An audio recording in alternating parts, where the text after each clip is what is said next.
যাও না, যাও না গো, একটু মধু এনে দাও, আমার মুখে মুখে দেবো। ওর কান্না যে থামছে না, তাই আমি এখন মধু কোথায় পাবো? কৃষ্ণমন্ডল বলছে না, এই রাত্রিবেলায় আমি মধু কোথায় পাবো? কেন, দোকান থেকে কিনে আনবে? কৃষ্ণমন্ডল বলছে, দোকান থেকে কিনে আনতে গেলে তো পয়সা লাগবে, আমার কাছে তো কোনো পয়সা নেই, তুমি ধার করে নিয়ে আসবে। ধার করলে বাবা, যদি ধার শোধ না করতে পারি, তাহলে পরের জন্মে কুকুর হয়ে বাড়ি পাহারা দিয়ে সেই ঋণ শোধ করতে হয় মা। তাই কৃষ্ণমন্ডল বলছে, ঋণ করে আমি মধু কিনবো না। তবে দুলিকা, ওকে মধু আমি দেবো। তবে কি মধু দেবো যেন? এত বলি শোনাইল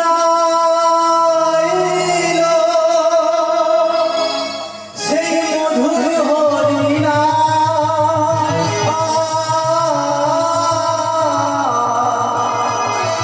এত বলি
মধুর কৃষ্ণ নাম দিয়েছে, অগ্নি সন্তান চুপ হয়ে গেছে, হাসি এসেছে, কান্না থেমে গেছে।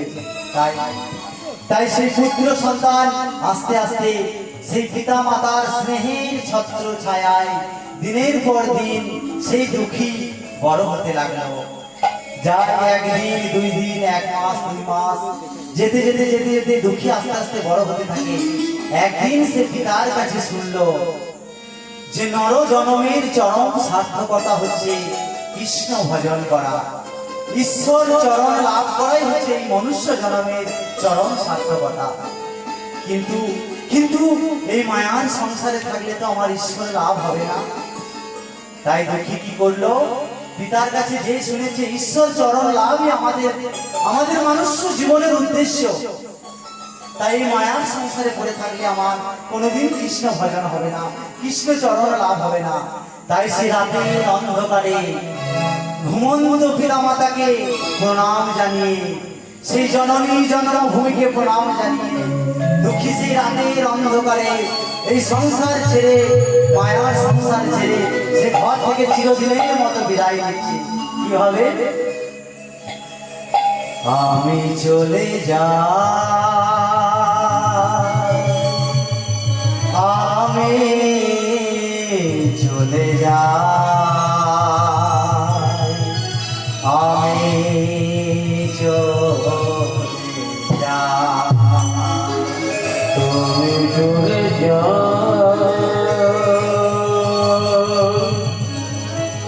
আমি চলে যাও।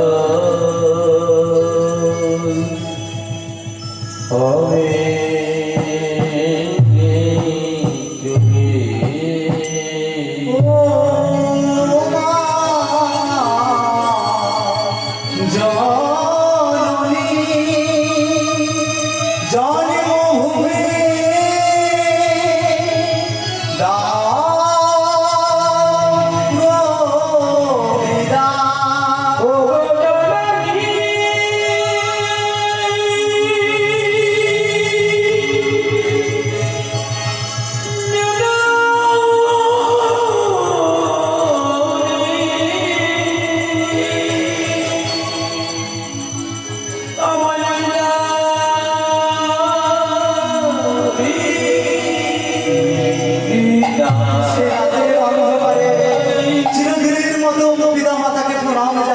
সংসার ছেড়ে মায়ার সংসার ছেড়ে দুঃখী চলে যাচ্ছে নবদ্বীপের পথে যেতে যেতে যেতে যেতে যেতে যেতে রাস্তায় তাকেই দেখতে পায়।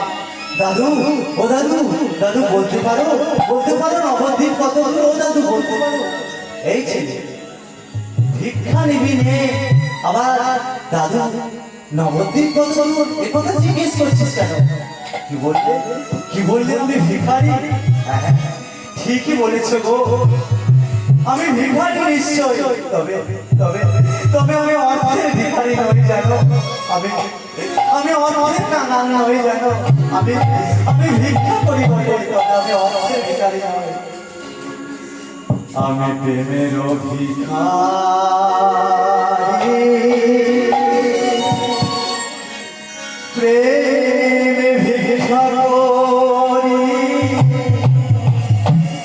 যাবো নদিয়া, যাবো নদিয়া,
আমায় দীক্ষা দেন গুরুদেব, আপনি আমায় দীক্ষা দেন।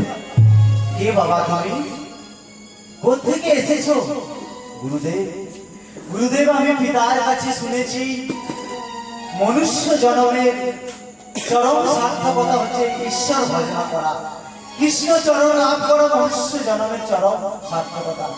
তাই আপনি আমায় কৃষ্ণ ভজনের অধিকার দেন। বাহ, চৈতন্য হয়েছে দেখে আমি খুশি হলাম বাবা।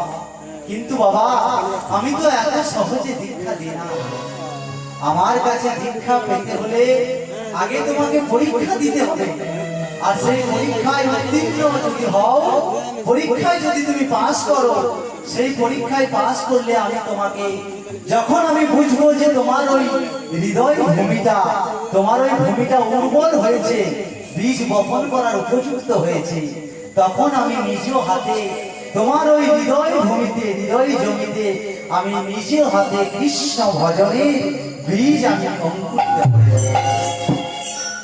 তাই আগে পরীক্ষা দাও। তাই বললো, এই নাও মাটির কলসি, এই মাটির কলসি করে প্রতিদিন ওই অদূর